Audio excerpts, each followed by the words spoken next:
I don't know if you like big and fancy words or not, but this spiritual lesson contains a humongous one. It is the word teleological. Let me say that for a moment, right? Teleological. This big word contains an even bigger definition.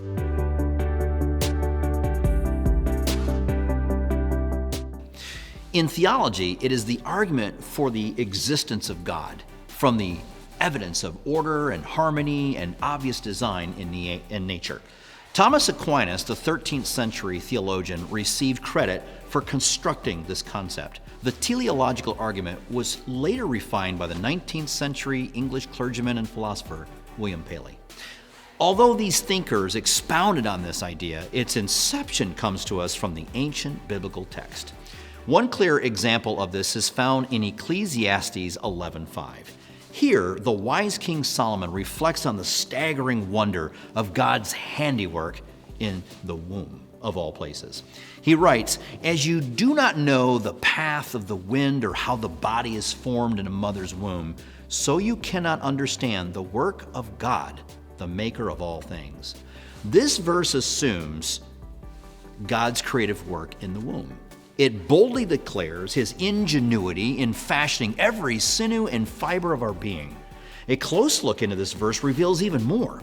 The word body is less accurate than the actual Hebrew word chosen by Solomon. It is pronounced itzem. Isn't that fun? Itzem. And it is our English equivalent for bone. When Solomon chooses itzem, he envisions God's engineering of these rigid collections of connective tissue that allow the bodily frame to stand erect. We are born with roughly 270 of these white organ-protecting, blood cell-producing structures that equip vertebrates with mobility. As we approach adulthood, they fuse into 206 bones, composed mainly of calcium and the protein collagen. What is even more amazing is that each cell in each bone is more complicated than the space shuttle. It took us now how many years of evolution to build the space shuttle?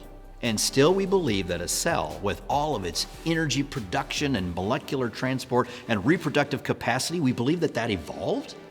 That's a bit far-fetched. The teleological argument invites us to simply observe the cell with fresh, unencumbered eyes.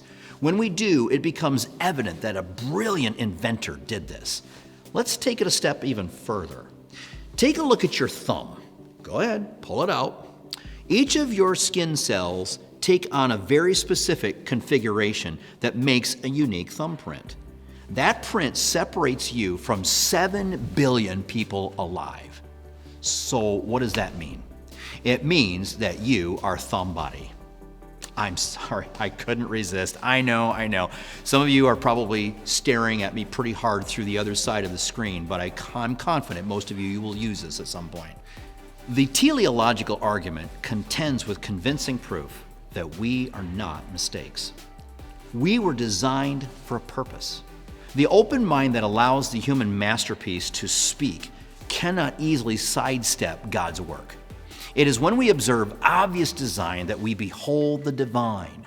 God's craftsmanship is all over our bodies. All of the trillions of cells that make up each of us, there is not a single one that does not bear the Master's leave-behind signature.